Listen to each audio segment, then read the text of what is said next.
Bismillahirrahmanirrahim. Today is our last class for this course of Finance for Technical Managers. We have already completed our coursework.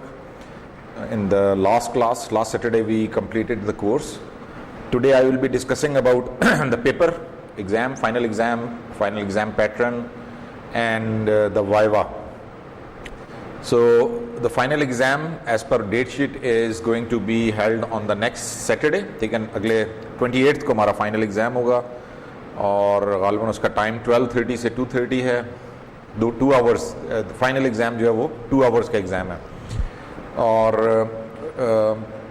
जो course final exam में included है, जो कुछ हमने mid term के बाद पढ़ा है, मिड टर्म के बाद we have covered 5 topics. I will quickly show you the topics के जो टॉपिक्स हमने मिड टर्म के बाद किए हैं वो सारे आप इसके लिए तैयार करेंगे. तो मिड टर्म के बाद जो हमने चीज़ें कवर की हैं, first of all we covered this topic which is financial planning and forecasting. This is chapter number 5. ठीक है, ये हमने चैप्टर किया. इसमें बेसिकली जो इम्पोर्टेंट चीज़ें हैं फाइनेंशियल प्लानिंग एंड फोरकास्टिंग के हिसाब से 2 चीज़ें इसमें इम्पॉर्टेंट हैं. एक इसमें शो नहीं हो रहा, अच्छा ठीक है, 1 मिनट.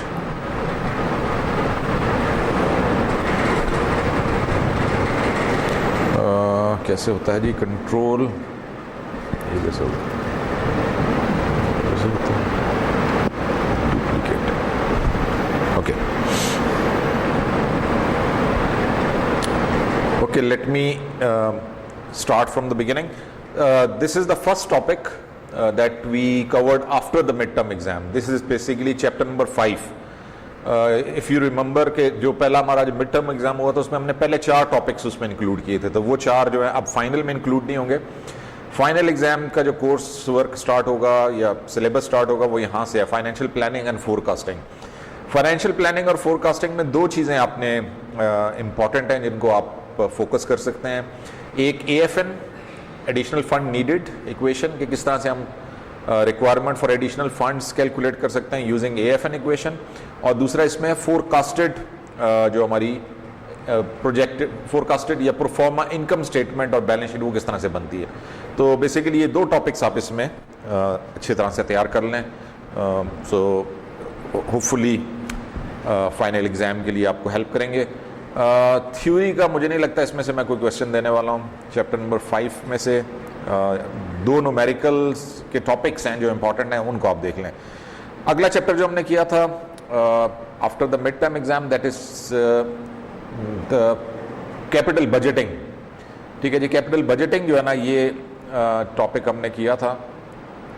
और कैपिटल बजटिंग में भी, अच्छा, कैपिटल बजटिंग में बेसिकली डिफरेंट टेक्निक्स हैं जो हमने कवर की हैं. 4 टेक्निक्स हमने कवर की हैं. रेगुलर पे बैक, किसी भी प्रोजेक्ट का पे बैक पीरियड कैसे कैलकुलेट होता है, किसी भी प्रोजेक्ट का डिस्काउंटेड पे बैक पीरियड किस तरह से हम कैलकुलेट करते हैं, NPV की कैलकुलेशन कैसे होती है और IRR की कैलकुलेशन कैसे होती है. अगेन जो इंपॉर्टेंट क्वेश्चन बन सकता है या इसमें से क्वेश्चन बन सकता है वो यही क्वेश्चन बन सकता है कि आपको प्रोजेक्ट की कैश फ्लोज दिए हों और उसकी बेसिस पे आपने ये कैलकुलेट करने होंगे. ठीक है, तो एक ही क्वेश्चन इस चैप्टर में से इंपॉर्टेंट है और वो है calculation of these different applying different capital budgeting techniques using the cash flows given in the question. तो ये चारों भी आ सकते हैं और इसमें से कोई से 2 भी आ सकते हैं, but you have to prepare all the 4. ठीक है, तो ये चारों आपको आने चाहिए. किसी भी प्रोजेक्ट में उसका पे बैक पीरियड कैसे कैलकुलेट होगा, डिस्काउंटेड पे बैक पीरियड कैसे, NPV कैसे कैलकुलेट होता है और IRR कैसे कैलकुलेट. इसमें से भी थ्योरी का चांस कम है. ठीक है जी, क्योंकि ये हार्ड कोर न्यूमेरिकल टॉपिक है तो इसमें से थ्योरी का चांस कम है. तो you can just consider the numericals of this question जिसमें हम ये सारे कैलकुलेशन करते हैं. ठीक है, ये हमारा दूसरा टॉपिक था जो हमने मिड टर्म के बाद किया. इसके बाद third topic that was covered after the mid term exam, वो हमारा था वर्किंग कैपिटल का. Okay, working capital management. अच्छा जी, वर्किंग कैपिटल मैनेजमेंट में जो चीज़ें हमने कवर की, basically working capital management revolves around management of 4 things. 3 आपके करंट एसेट्स हैं, एक आपकी करंट लायबिलिटी है, इसको आप मैनेज कर लें तो ये आपकी वर्किंग कैपिटल है। करंट एसेट्स में कैश, इन्वेंट्री और अकाउंट रिसीवेबल्स, इसकी मैनेजमेंट किस तरह से की जाती है, और करंट लायबिलिटीज के अंदर अकाउंट पेएबल, उसको हम किस तरह से मैनेज करते हैं। ठीक है, तो इसके अंदर जो इंपॉर्टेंट टॉपिक्स आ सकते हैं, जो कि अगर हम थ्योरी के हिसाब से इसमें से क्वेश्चन आ सकता है। ठीक है, इसमें काफ़ी सारी थ्योरी है, आप इसकी स्लाइड्स अच्छी तरह से देख लें तो एक क्वेश्चन अगर थ्योरी का इस टॉपिक में से क्वेश्चन आ सकता है, तो इसकी आप जो है ना स्लाइड्स भी अच्छी तरह से देख लें, और जो इसके प्रैक्टिकल क्वेश्चंस हैं वो आप देख लें, उसमें से न्यूमेरिकल भी आ सकता है। प्रैक्टिकल क्वेश्चंस मैं बता देता हूँ मैं आपको, इंपॉर्टेंट क्या बनते हैं। कैश कन्वर्जन साइकिल की calculation is an important question आ सकता है। ये जो alternative working capital investment policies हैं, ये क्वेश्चन इंपॉर्टेंट हो सकता है इसमें से। अच्छा, ये जो दो इस तरह के क्वेश्चंस हैं कि एक में हम डे सेल्स आउटस्टैंडिंग अगर रिड्यूस कर लें तो उससे हमारे अकाउंट रिसीवेबल्स पे क्या फ़र्क पड़ता है। अगर हम अपने अकाउंट पेएबल को एक्सटेंड कर लें, यानी वो जो पेएबल डेफरल पीरियड अगर उसको एक्सटेंड कर लें तो उससे हमारे अकाउंट पेएबल पे ये क्वेश्चन आ सकता है। और क्या है जी इसमें, ये पेएबल डेफरल पीरियड वाला आ गया। कैश कन्वर्जन साइकिल का तो मैंने बता दिया। कैश बजट, ये क्या लें आपके कितने 4 क्वेश्चंस इसमें से इंपॉर्टेंट बनते हैं। ठीक है जी, ये 4 न्यूमेरिकल हैं जो कि इंपॉर्टेंट है। वालेकुम अस्सलाम। बस अब तो आप लेट हो गई, हमने तो पेपर आउट कर दिए, अब वो तो ये नौजवान को पता और हमें पता है, अब आपको तो नहीं हम बताएंगे। चलें, रिकॉर्डिंग में आ जाएगा। वैसे basically we are discussing the final exam pattern, और उसमें क्या चीज़ें इंपॉर्टेंट हो सकती हैं, कौन से टॉपिक्स इंपॉर्टेंट हो सकते हैं। तो ये अब हम पहुंच चुके हैं जी तीसरे चैप्टर पे, जो हमने मिड टर्म के बाद किया है, वर्किंग कैपिटल का। तो वर्किंग कैपिटल मैनेजमेंट में मैंने ये बताया कि जी इसमें थ्योरी भी आ सकती है। बजटिंग टेक्निक वाला है। हाँ, सर उसकी जो लास्ट 3 क्वेश्चंस है, हाँ, सर जिसमें स्लाइड्स में जो भी लिखा हुआ है कि आप फाइनेंशियल कैलकुलेटर यूज करें। क्या यूज़ करें? स्लाइड में से यही है ना, मतलब जो सोल्यूशन स्लाइड्स है ना, जो स्लाइड कैलकुलेट करना है, वैल्यू जहां पे कैलकुलेट करनी है वो भी हुई है, वो भी देख लेते हैं। वो मेरा ख्याल हुई है। 5, 6, 7 लास्ट 3 क्वेश्चंस। चैप्टर 6 में जो प्रैक्टिस क्वेश्चंस हैं, न्यू प्रैक्टिस क्वेश्चन, मैंने पता नहीं फाइल कौन सी शेयर किया, अगर न्यू की है तो उसमें तो सोल्यूशन है ना सबके, ये देखें ना।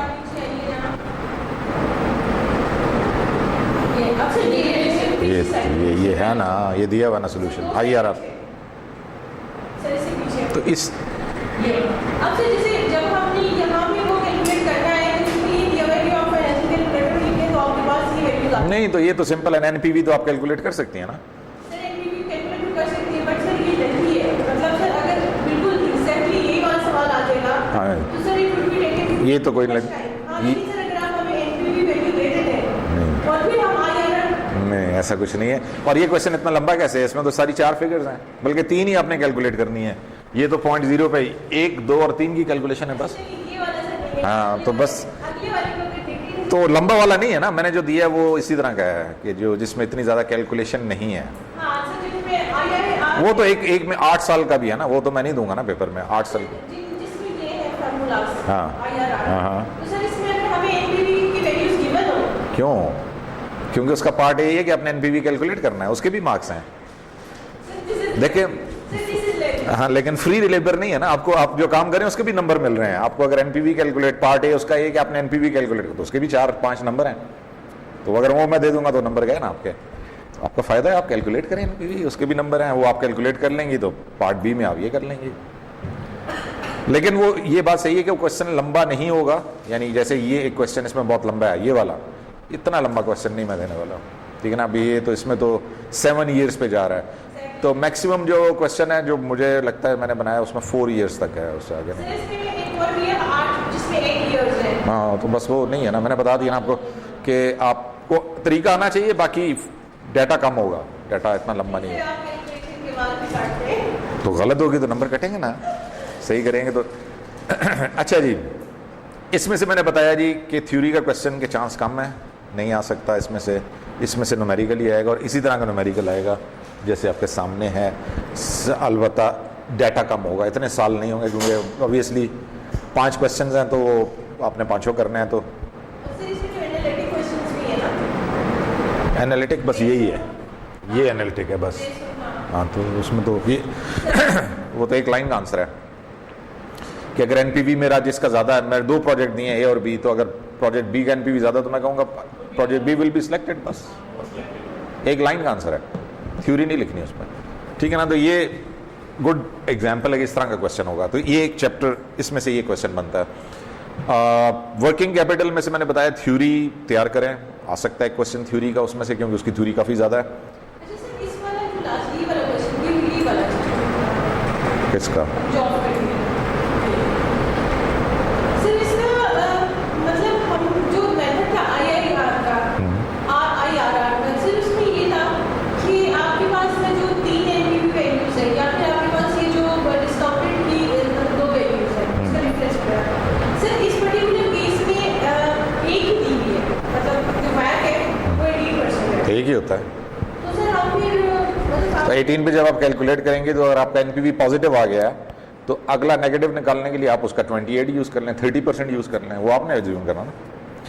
यानी जिस पे पॉजिटिव आया है तो उससे ऊपर जाएंगे आप, कॉस्ट को डबल कर लें तो नेगेटिव आ सकता है, नेगेटिव आ जाएगा। तो to be on the safer side, यानी आपको 3 दफ़ा कैलकुलेशन ना करनी पड़े, आप डबल कर लें उससे तो कोई फर्क नहीं पड़ता। हाँ, 12% आप 24% लगा दें तो ठीक है, आ जाएगा। 30% लगा लें, वो तो आपकी चॉइस है ना। ज़्यादा कैलकुलेशन से बचने का तरीका यही है कि बड़ा नंबर यूज़ कर लें दूसरा वाला, लेकिन वो तब जब पहला वाला पॉजिटिव आया। अगर पहले में ही नेगेटिव आ गया तो फिर आपको नीचे आना है, फिर आपने फिर आपको कम करना पड़ेगा उसको। ठीक हो गया जी। तो ये चैप्टर तो क्लियर हो गया। वर्किंग कैपिटल में की हम डिस्कशन कर रहे थे। वर्किंग कैपिटल में से मैंने बताया जी 3 टॉपिक न्यूमेरिकल के 3 इंपॉर्टेंट क्वेश्चंस हैं। 3 क्वेश्चंस में से एक क्वेश्चन आ सकता है, या ए बी भी हो सकते हैं। जैसे कैश कन्वर्जन साइकिल है, वो तो छोटा सा क्वेश्चन है ना, तो उसको मैं अगर दूंगा तो मैं वो अकेला क्वेश्चन नहीं दूंगा, उसके साथ फिर कोई ना कोई उसका पार्ट बी भी होगा, ठीक है। तो but it is important. Cash conversion cycle का क्वेश्चन आ सकता है। एक क्वेश्चन है जिसमें हम कहते हैं कि जी अगर हम डे सेल्स आउटस्टैंडिंग को कम कर लें तो उससे अकाउंट रिसीवेबल पे क्या फ़र्क पड़ता है। उसी से मिलता जुलता दूसरा क्वेश्चन है, अगर हम पेएबल डेफरल पीरियड को इंक्रीज कर लें तो उससे अकाउंट पेएबल्स पे क्या फ़र्क पड़ता है, ठीक है ना। तो ये इस तरह का क्वेश्चन इंपॉर्टेंट है। और तीसरा वो डिफरेंट ऑल्टरनेटिव वो जो हम यूज़ करते हैं वर्किंग कैपिटल की इन्वेस्टमेंट, ऑल्टरनेटिव वर्किंग कैपिटल की इन्वेस्टमेंट यानी रिस्ट्रिक्टिव, मॉडरेट, एग्रेसिव, तो उससे हमारी रिटर्न ऑन इक्विटी पे क्या फ़र्क पड़ता है। तीसरा ये हो गया। चौथा कैश बजट है। ये 4 टॉपिक्स हैं इसमें, ठीक है। ये थ्योरी का भी इंपॉर्टेंट है। स्लाइड्स देख लें, थ्योरी वाला लेक्चर जो है उसका स्लाइड्स मैंने, अच्छा मैंने सारे लेक्चर्स की स्लाइड्स और दोनों प्रैक्टिकल क्वेश्चन और स्लाइड्स मैंने लास्ट वीक शेयर कर दी थी। अगर कहते हैं तो आज दोबारा कर, हाँ जो फॉर्मूलाज हैं वो अभी वो एनयूटी वाले क्वेश्चंस तो नहीं आएंगे ना, जिस तरह इसमें जो भी लास्ट चैप्टर है यूज किया हुआ है, हमने क्लास में यूज किया, क्या आपने रेफर किया था एनयूटी वाला फार्मूला। अगर वो क्वेश्चन में हो रहा तो मैं दे दूंगा फॉर्मूला, अगर नहीं होगा तो नहीं दूंगा। अगर क्वेश्चन के अंदर है सिर्फ वही फॉर्मूले चाहिए ना, सारे तो मैं नहीं दे रहा, मैं वही दूंगा जो उस क्वेश्चन में, जो उस पेपर में यूजर है वो होंगे उसमें। लेकिन IRR का फॉर्मूला तो मैं नहीं दे रहा, वो आप याद कर लें। हाँ बस वो, क्योंकि वो बहुत लंबा है, वो मैं किधर टाइप करता हूँ, बस वो तैयार कर लें, बाकी मैं दे दूंगा फॉर्मूले सारे। अच्छा जी, ये हो गया 3rd चैप्टर। 4th चैप्टर जो हमने कवर किया था after the mid term exam, chapter number 4, वो कहाँ चला गया।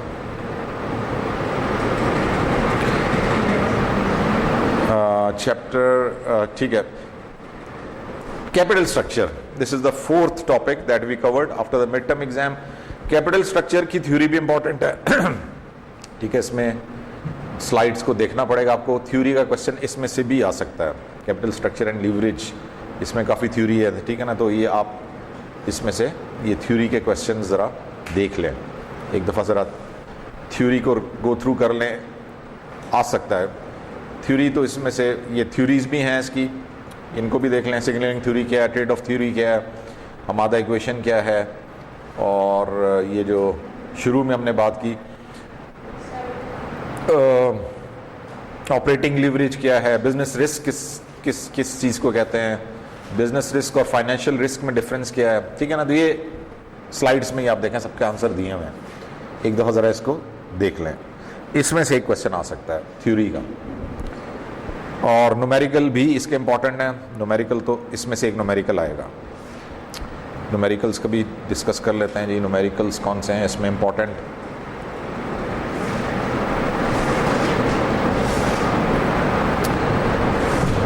अच्छा, ब्रेक इवन वाला आई डोंट थिंक इतना इम्पॉर्टेंट है,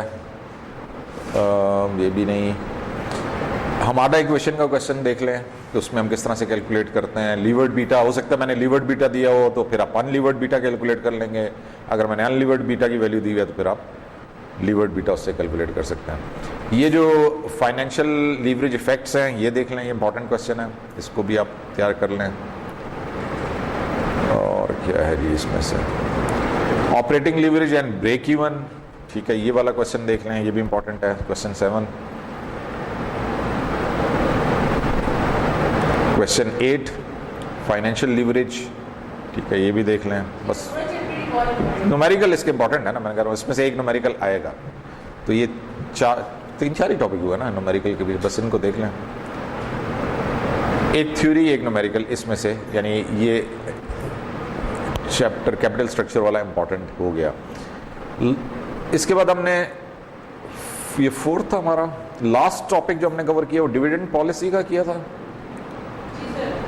उसमें से डिविडेंड पॉलिसी में से share repurchase, dividend policy and share repurchase. अच्छा, डिविडेंड पॉलिसी में भी थ्योरी है, डिविडेंड शेयर रीपरचेज।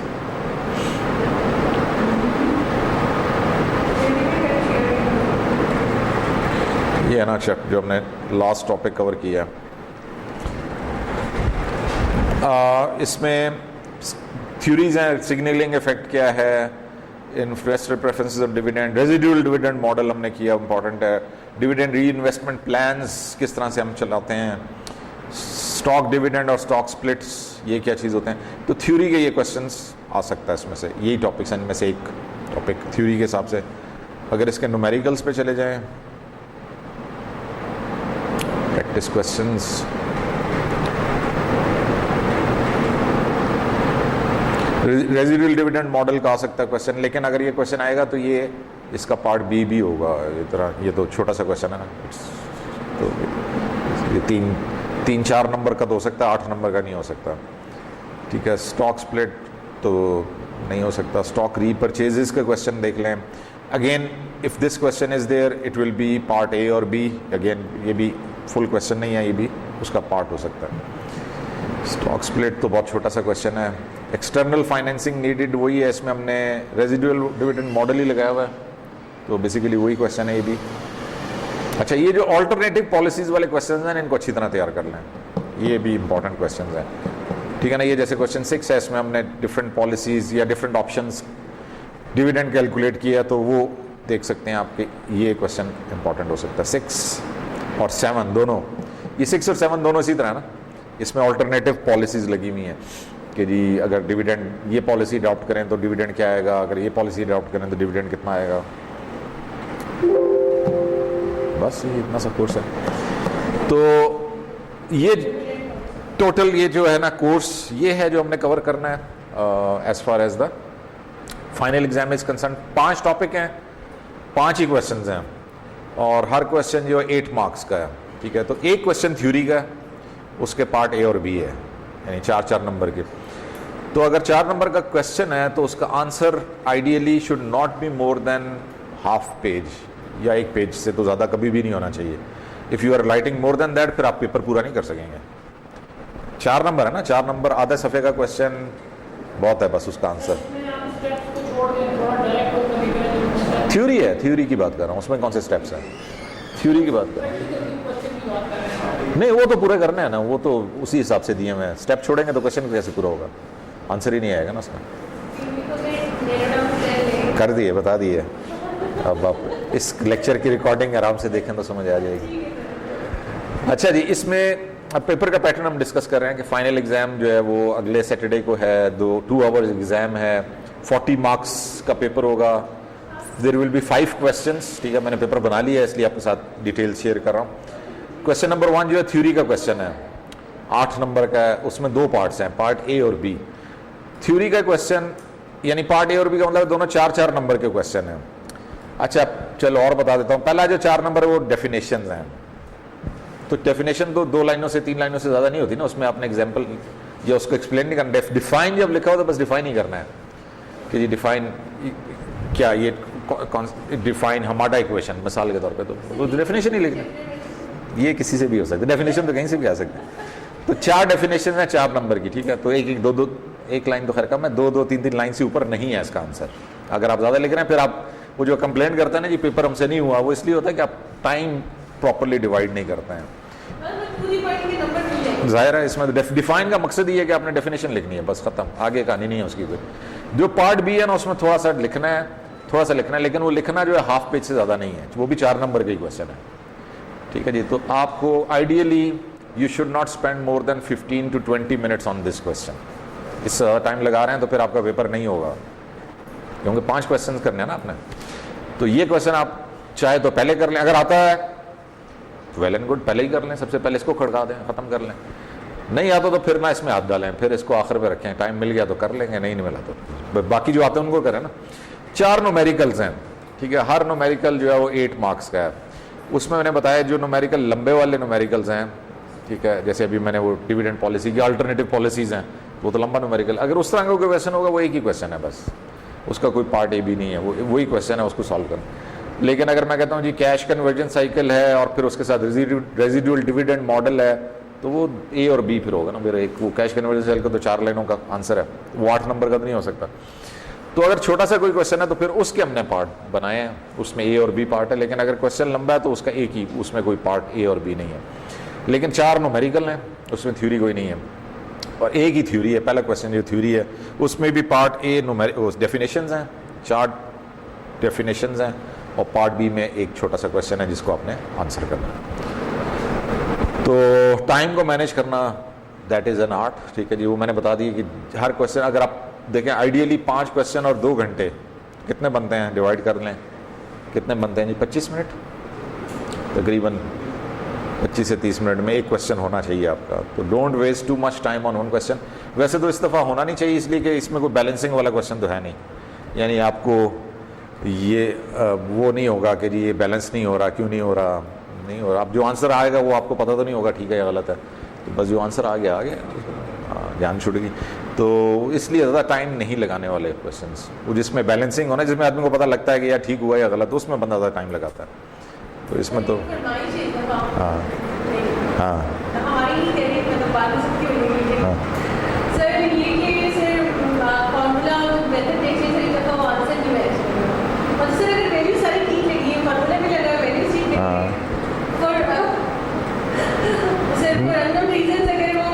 आंसर गलत हो जाए तो उसके तो नंबर मिलते हैं ना। ये तो इसमें तो जो फाइनेंस है इसमें तो जितने आपने स्टेप्स ठीक किए नंबर मिलेंगे।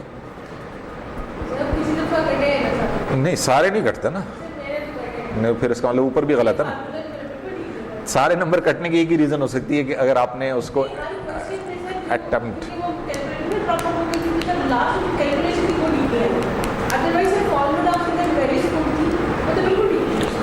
तो वो जितने आपके स्टेप्स ठीक हैं उसके आपके नंबर मिल जाएंगे।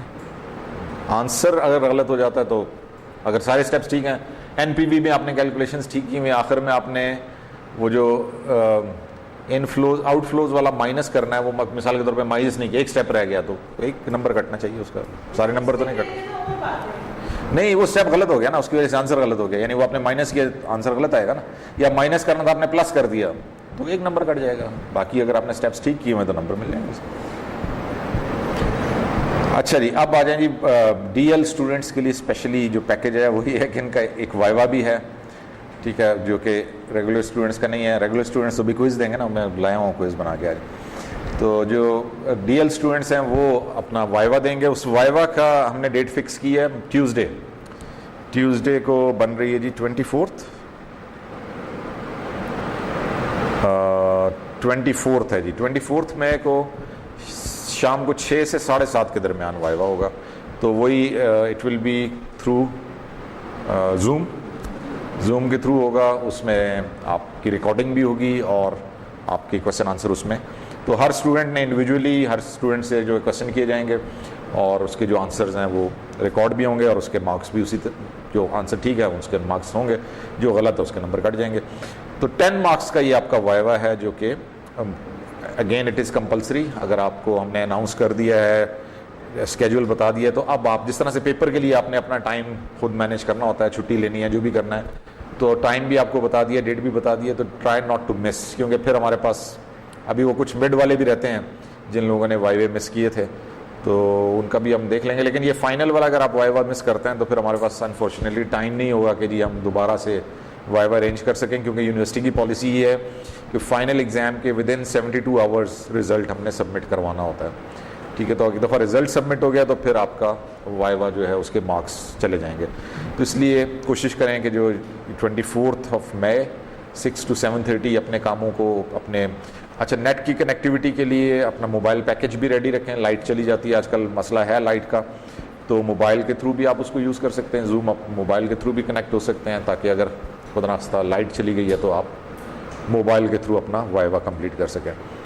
तो इलेक्ट्रिसिटी का बैकअप रखना आजकल, क्योंकि लोड शेडिंग चल रही है, तो ये ना हो कि जी फिर उधर से हमें रिक्वेस्ट आना शुरू हो जाएंगे जी हमारी लाइट नहीं है। तो उसके लिए अभी से आप अपने मोबाइल पैकेज पे डाटा ले लें और डाटा उस वक्त जो है वो उसको यूज़ कर लें, ताकि लाइट वाला इशू उसमें ना आए। बस ही that's all about the final exam and course मैंने वैसे सारा जितनी स्लाइड्स हैं, प्रैक्टिकल क्वेश्चंस हैं, वो मैंने व्हाट्सएप ग्रुप पे शेयर कर दी थी। आज दोबारा भी कर देता हूँ एक दफ़ा, और अगर किसी के पास नहीं है तो फिर वो कामरान साहब से भी ले सकते हैं। ठीक है, मैं कामरान को भी शेयर कर दूँगा सारी चीज़ें। आप बल्कि जब उनको ईमेल भेजें तो साथ ही भी अटैच कर दें। जी, any question regarding final exam course? कोई?